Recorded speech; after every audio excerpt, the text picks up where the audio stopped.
praise to thee, my God, this night, for all the blessings of the light. Keep me, oh, keep me, King of kings, beneath thine own almighty wings. Forgive me, Lord, for thy dear Son, the ill that I this day have done, that with the world, myself, and thee, I, ere I sleep, at peace may be. Teach me to live that I may dread the grave as little as my bed. Teach me to die that so I may rise glorious at the judgment day. Praise God from whom all blessings flow. Praise him, all creatures here below. Praise him above, ye heavenly host. Praise Father, Son, and Holy Ghost.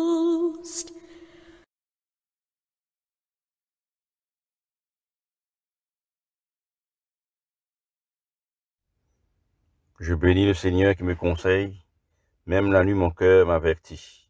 Je garde le Seigneur devant moi sans relâche, il est à ma droite, je suis inébranlable. Jésus dit, je suis la lumière du monde, celui qui vient à ma suite ne marchera pas dans les ténèbres, il y aura la lumière qui conduit à la vie. Chers amis, frères et sœurs en Christ, bonsoir et bienvenue à ce temps de prière du soir, ce temps privilégié que le Seigneur nous donne de pouvoir rester connecté avec lui. Et ce soir, le Seigneur Dieu nous invite à être attentifs aux besoins des autres. Il nous invite à être attentifs à ces nombreuses personnes qui sont paralysées dans diverses façons, paralysées peut-être physiquement, paralysées et intérieurement. Nous prions que le Seigneur nous donne ce dont nous avons besoin pour être présents à ces personnes, pour apporter un soulagement, un réconfort, et que le Seigneur aussi, à travers nous, puisse apporter la guérison à ces personnes. Nous commençons ce temps de prière à la page 48. Chers amis dans le Christ, en silence, en présence du Dieu Tout-Puissant et d'un cœur docile et pénitent, confessons nos péchés, pour que, dans sa bonté infinie et sa miséricorde, il nous accorde le pardon. Ensemble, confessons nos fautes. Dieu de miséricorde, nous confessons que nous avons péché contre toi en pensée, en parole et en acte, par ce que nous avons fait et ce que nous avons omis de faire. Nous ne t'avons pas aimé de tout notre cœur. Nous n'avons pas aimé notre prochain comme nous-mêmes. Nous regrettons sincèrement ces fautes. Humblement, nous nous en repentons. Pour l'amour de ton Fils Jésus-Christ, prends pitié de nous et pardonne-nous. Alors ta volonté fera notre joie, et nous pourrons marcher dans tes chemins, pour la gloire de ton nom. Amen.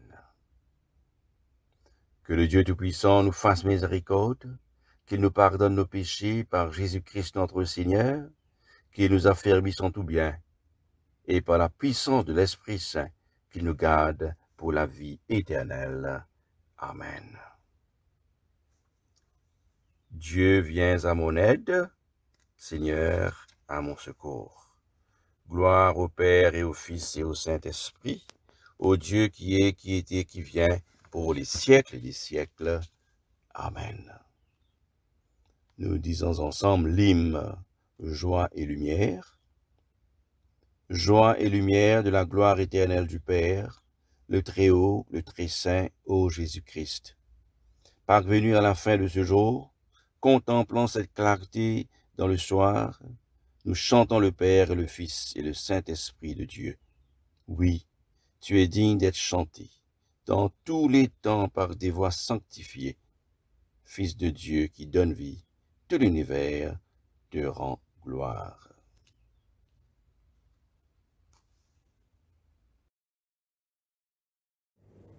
Ce soir, nous méditons sur le psaume 105, commençant à partir du verset 23.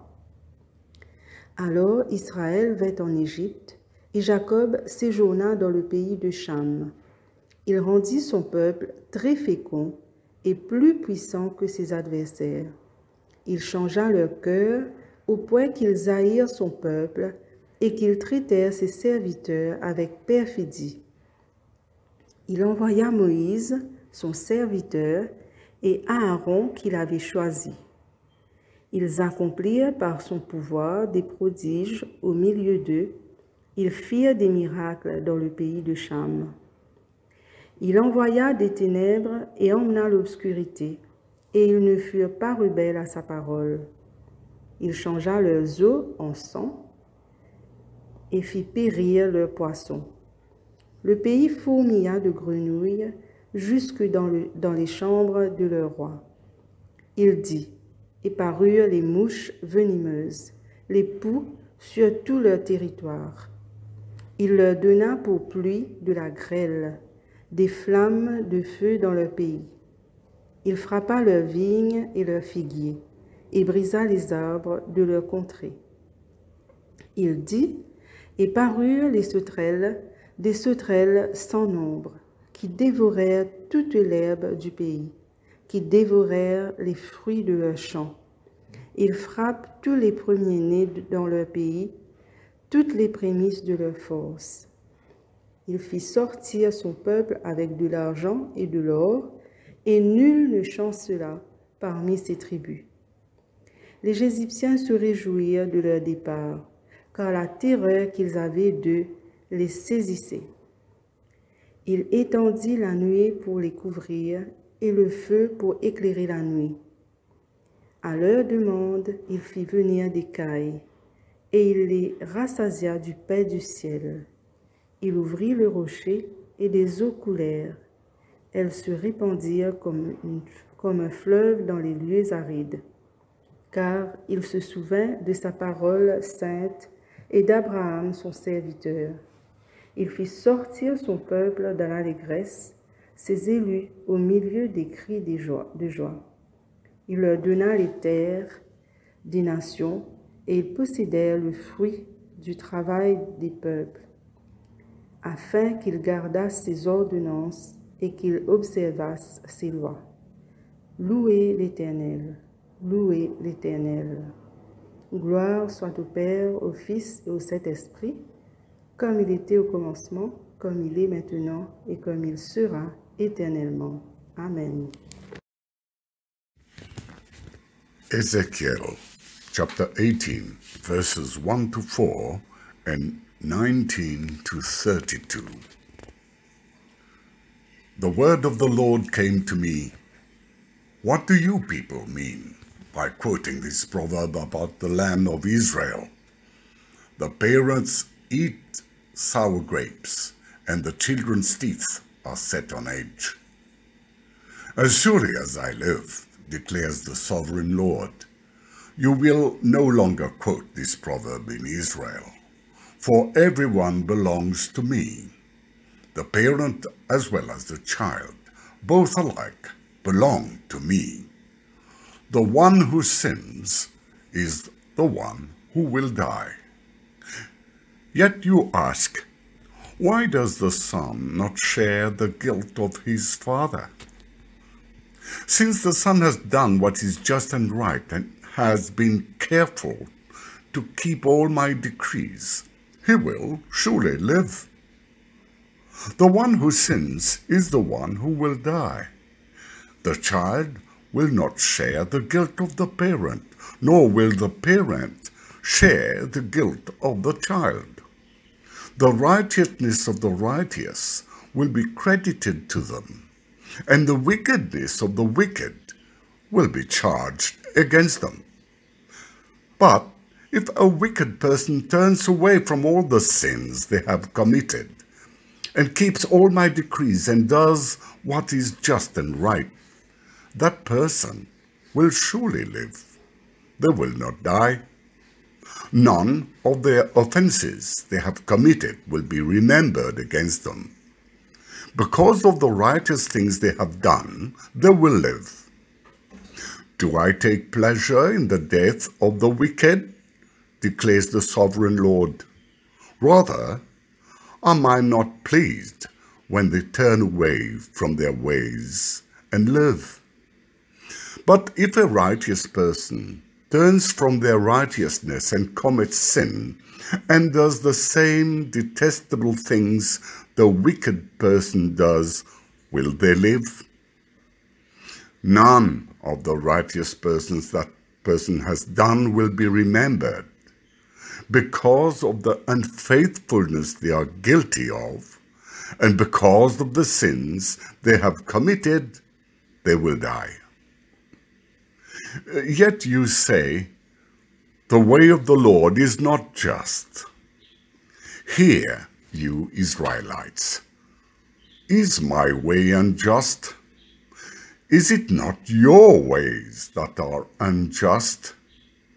If a righteous person turns from their righteousness and commits sin, they will die for it. Because of the sin they have committed, they will die.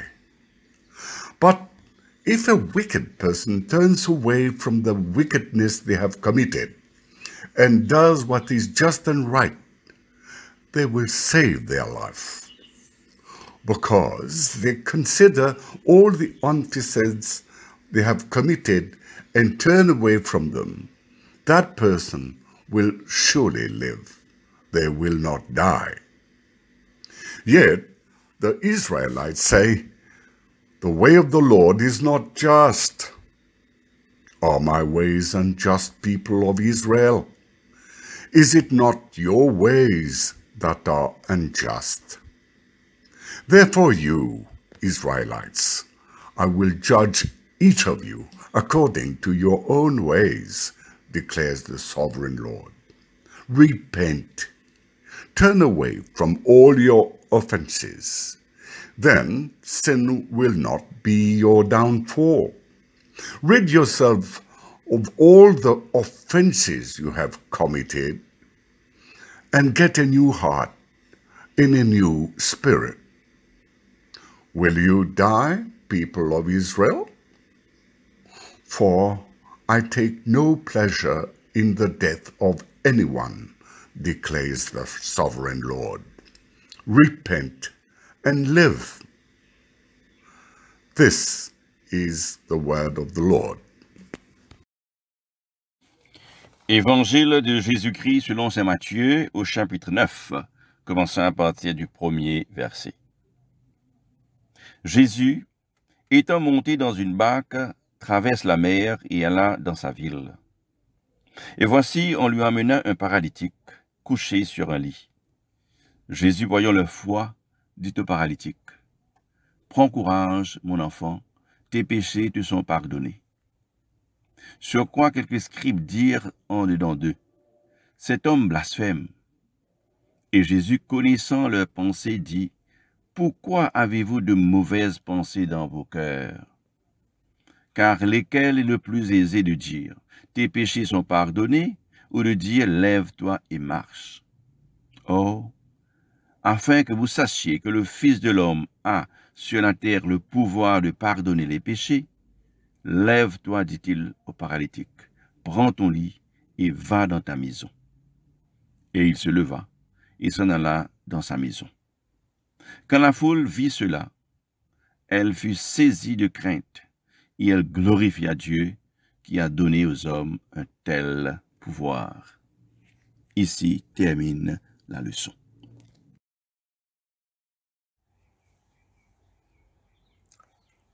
Quand nous suivons Jésus, beaucoup de choses capables d'arriver. Beaucoup de surprises nous capables de gagner.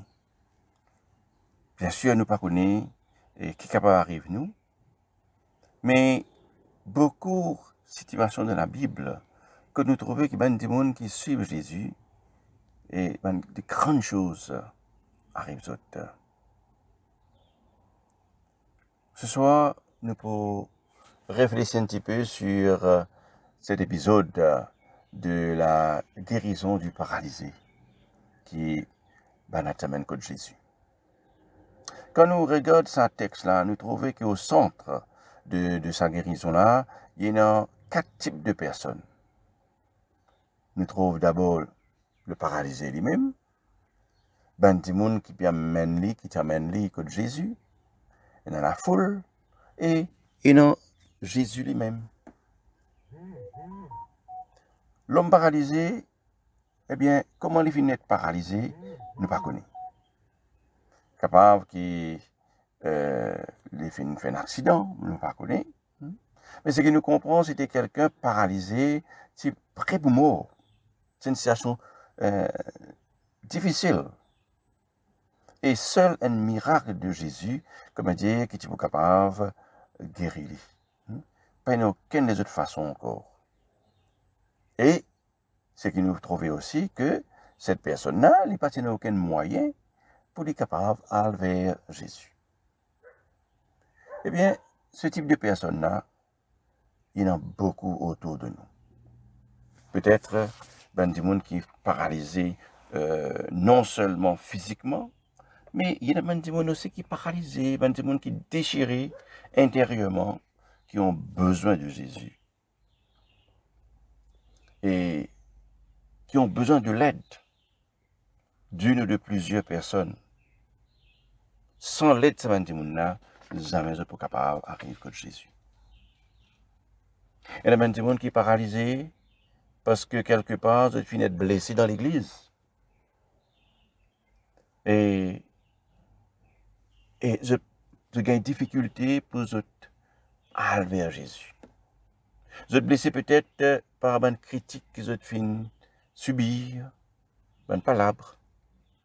Peut-être je suis scandalisé aussi de voir le comportement de certains chrétiens qui je qualifie comme hypocrites. Alors, est-ce que ce monde-là, je pourrais tourner l'église tout seul? Est-ce que ce monde-là, je as besoin du soutien de l'église? Ok, nous sommes capables de faire nous, pour nous ramener ce monde-là à Jésus. Qui nous sommes capables de faire comme si pour nous écouter, pour qu'ils soient capables de retirer quelque chose dans eux qui est peut-être comme un poison, qui peut empoisonner toute la vie. Peut-être ça va prendre un peu de temps. Si nous ne sommes pas capables ou pas, mais ce que nous connaissons, c'est qu'avec Jésus, tout est possible. Peut-être que nous sommes capables de partager de bonnes choses avec ce monde-là. Bonnes choses qui peuvent arriver dans la vie. Peut-être que nous sommes capables de faire une activité de l'église. On va connaître. Ou peut-être aussi nous sommes capables de faire d'un lieu autre que l'église. Certainement, nous rencontrer Sabantimoun qui est vraiment, qui est profondément affecté dans toute la vie. Bonne qui est affecté peut-être par un départ tragique d'un proche. C'est Sabantimoun qui connaît bon Dieu, et les autres connaissent qui bon Dieu est présent quelque part dans toute la vie pour soutenir les autres. Mais ça masse, comment dire, ça brouillard comme si qu'il brouille l'esprit. Hein? Ça douleur comme si qu'ils peut subir. Ça la chagrin qui dans toute l'équipe là. Hein? Je suis pas capable. Hein? Je ai une difficulté pour comprendre les autres situations. Et aussi, je ai une difficulté aussi pour comprendre l'amour qui bon Dieu et non aux autres. Des fois, ce sont des personnes qui sont vraiment déçues dans l'église. Parfois, vous êtes même en colère avec bon Dieu, vous êtes en colère avec l'église. Et ces gens-là, ils ont besoin de Jésus. Ces gens-là, ils ont besoin d'un réconfort de Dieu. Ces gens-là, ils ont besoin d'une guérison, mais ils ne sont pas capables de faire les par eux-mêmes. Et je pense que c'est notre rôle de les diriger vers Jésus. C'est notre rôle comme si de les ramener vers Jésus, ramener vers l'Église. Ils ont besoin de notre prière.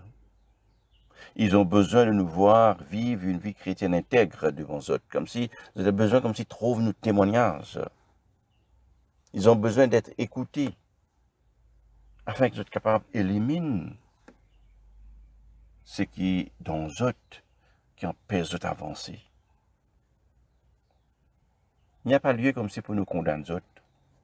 Peut-être que quand même fait bonne erreur, mais ce n'est pas le moment pour nous de les condamner. Tout simplement, ce vendredi-là, nous avons un grand besoin de notre amour. C'est tout, pas plus que ça. Et alors, excusez-moi comme vendredi qui est aujourd'hui paralysé. Vous êtes paralysé pour venir que Jésus parce qu'il peut-être pas trouve la raison d'être. Pourquoi? Pourquoi on vous a que Jésus? Eh bien, autour de nous, ces personnes qui n'ont pas de background de l'Église, il y en a beaucoup. Ces personnes qui n'ont pas des informations chez Jésus, il y en a beaucoup, ça va dire. La Bible dit à nous que séparés du Christ, nous sommes morts. Séparés du Christ, nous sommes aveugles. Séparés du Christ, nous avons une difficulté pour voir les choses de Dieu. Ces personnes ont besoin de notre prière. Ces personnes ont besoin de notre amour. Ils ont besoin d'entendre que Dieu est présent dans leur vie. Ils ont besoin d'être dans l'Église, avec Jésus, que Dieu est capable de trouver de l'aide, que Dieu est capable de trouver le réconfort.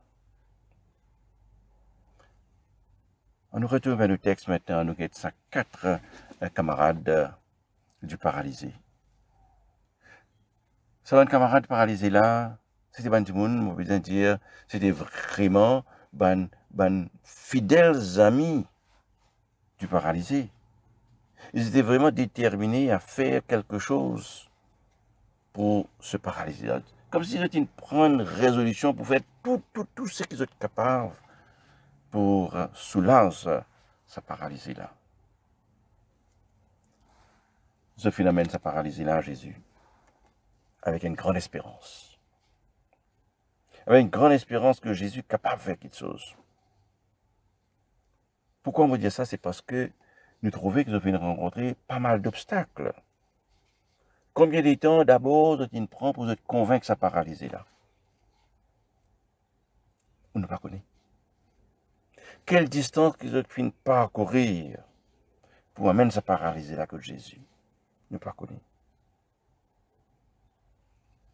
Et quand tu arrives dans l'endroit où Jésus était, elle la foule.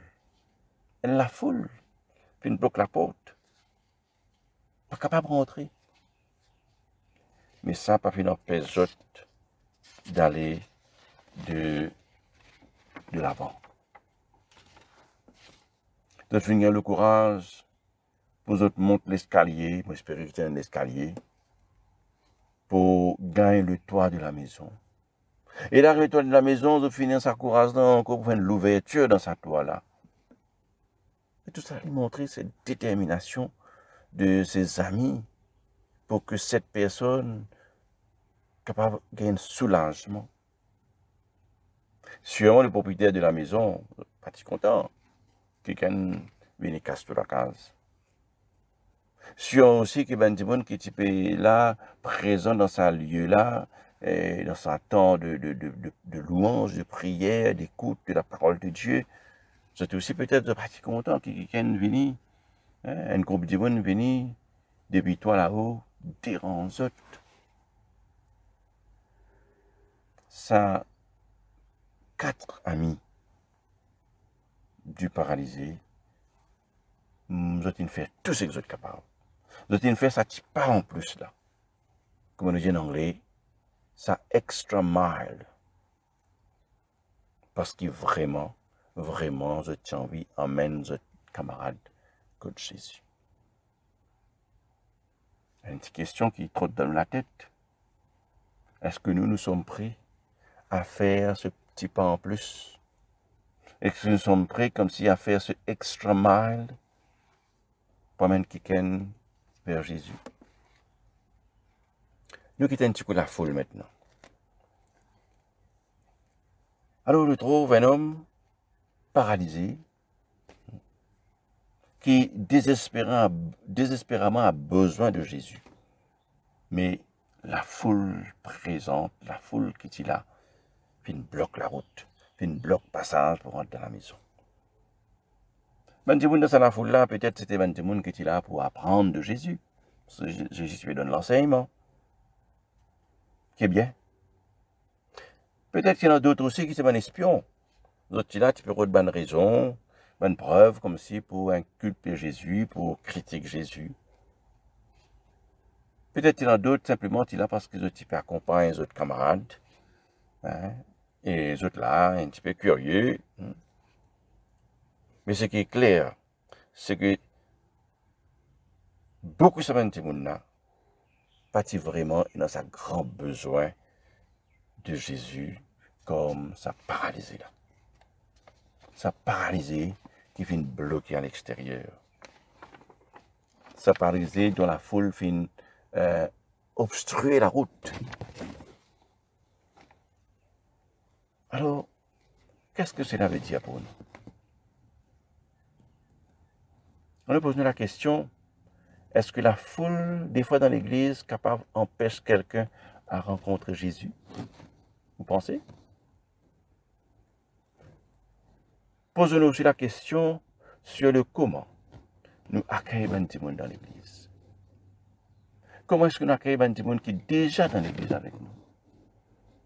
Comment nous accueillons des gens qui étrangers qui viennent dans l'église?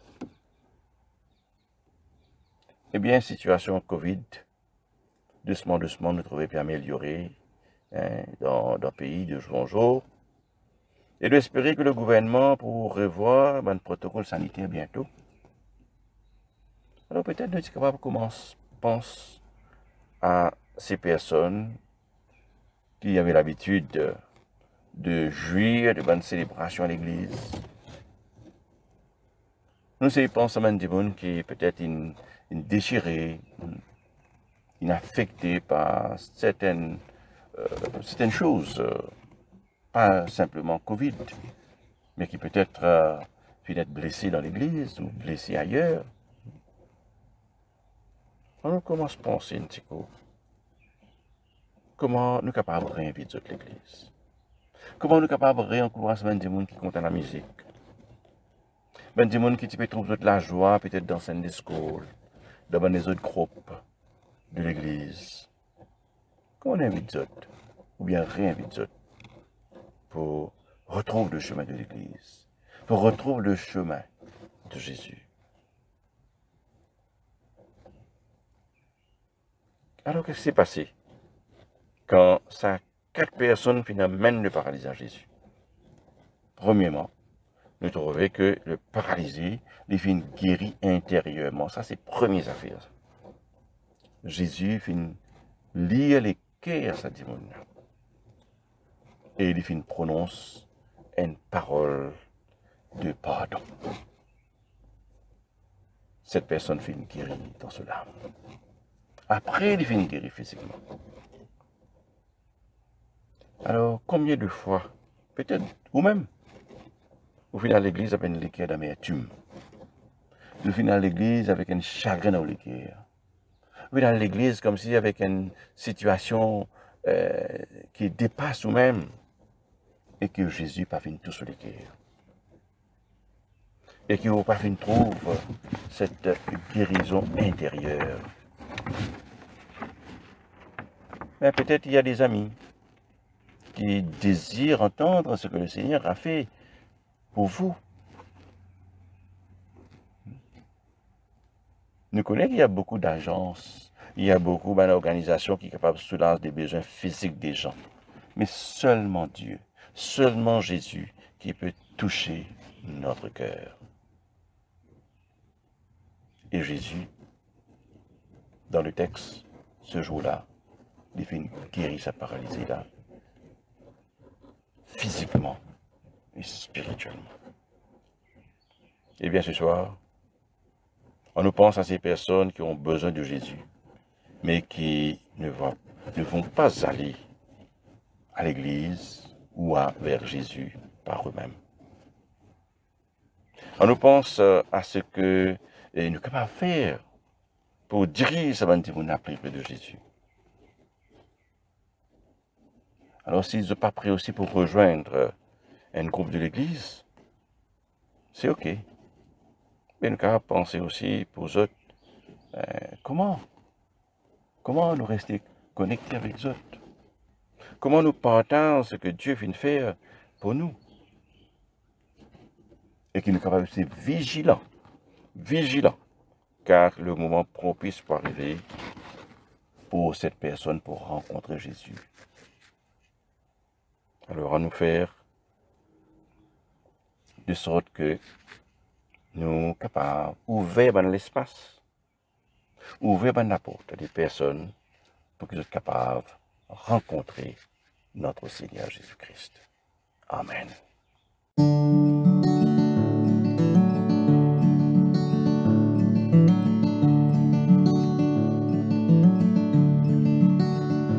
Je suis vraiment Seigneur et mon Maître, sans jamais m'éloigner de ses pas, sans que rien ici-bas ne m'arrête, et sans rien que le chant de sa voix. Je vivrai de bonheur et de grâce, de l'amour que son cœur m'a donné, et que rien ici-bas ne l'efface. C'est le vœu de mon âme assoiffée. Un seul instant auprès de toi vaut bien les heures et la route, tout pour autant que ce soit toi qui m'accompagne au parvis de ta joie. Je suis vraiment Seigneur et mon Maître, sans jamais m'éloigner de ses pas, sans que rien ici-bas ne m'arrête, et sans rien que le chant de sa voix. Je vivrai de bonheur et de grâce, de l'amour que son cœur m'a donné, et que rien ici-bas ne l'efface. C'est le vœu de mon âme assoiffée. Un seul instant auprès de toi vaut bien les heures et la route, tout pour autant que ce soit toi qui m'accompagne au parvis de ta joie.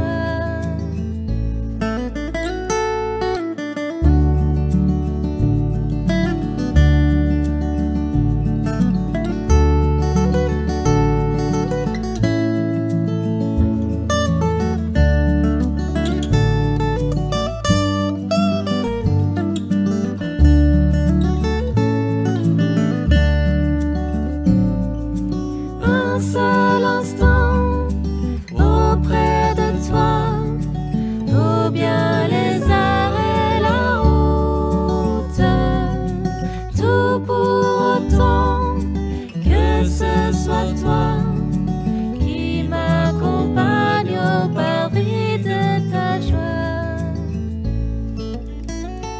Je suis vraiment Seigneur et mon Maître, sans jamais m'éloigner de ses pas, sans que rien ici-bas ne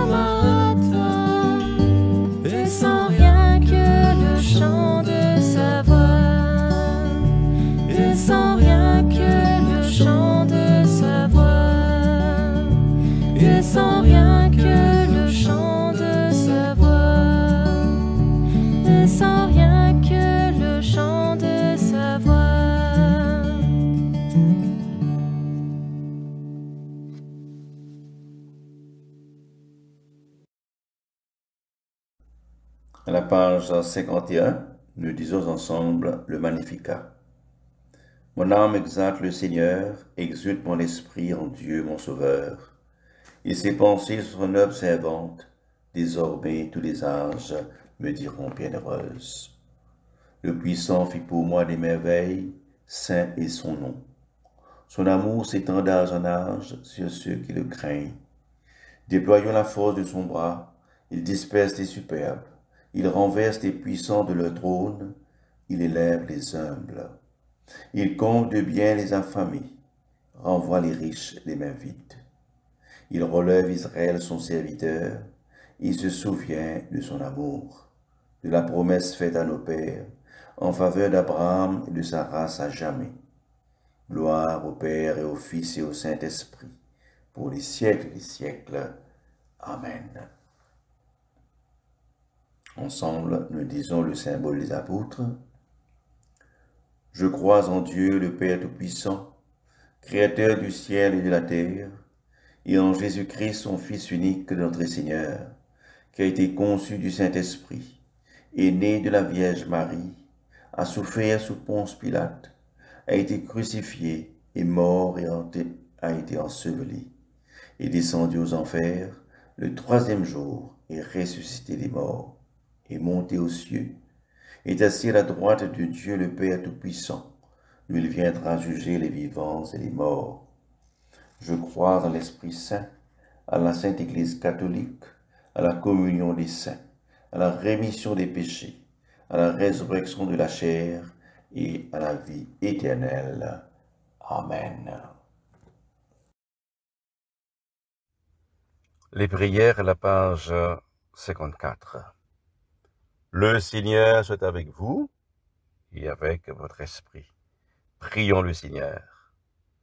Notre Père qui es aux cieux, que ton nom soit sanctifié, que ton règne vienne, que ta volonté soit faite sur la terre comme au ciel. Donne-nous aujourd'hui notre pain de ce jour, pardonne-nous nos offenses, comme nous pardonnons aussi à ceux qui nous ont offensés. Et ne nous soumets pas à la tentation, mais délivre-nous du mal, car c'est à toi qu'appartiennent le règne, la puissance et la gloire, dans les siècles des siècles. Amen. Fais-nous voir, Seigneur, ton amour, et donne-nous ton salut. Revêt tes prêtres de justice, que tes fidèles crient de joie. Donne la paix, Seigneur, à toute la création. Toi seul peux nous donner de vivre en sûreté. Seigneur, sois le gardien de cette nation, et guide-nous dans les voies de la justice et de la sainteté.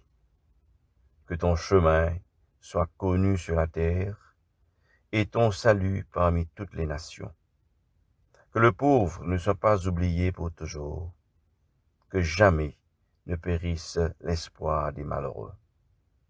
Crée en nous un cœur pur, ô Dieu, que ton Saint-Esprit nous soutienne.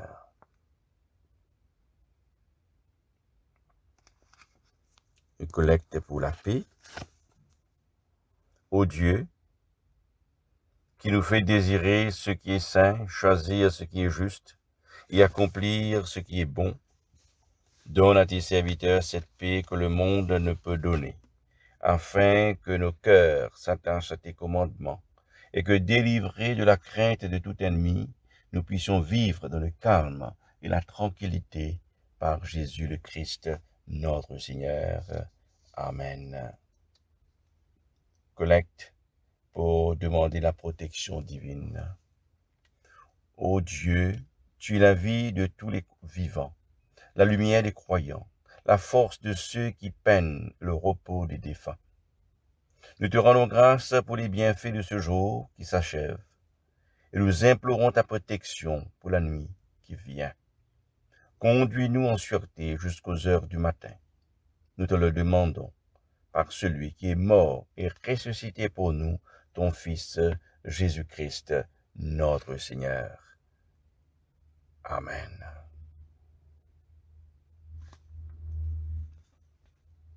Veille, Seigneur, sur nous. Veille aussi, Seigneur, sur ceux qui travaillent. ceux qui veillent, ceux qui pleurent cette nuit. Et donne mission à tes anges de garder ceux qui dorment. Prends soin des malades, Seigneur Christ. Donne le repos à ceux qui sont fatigués.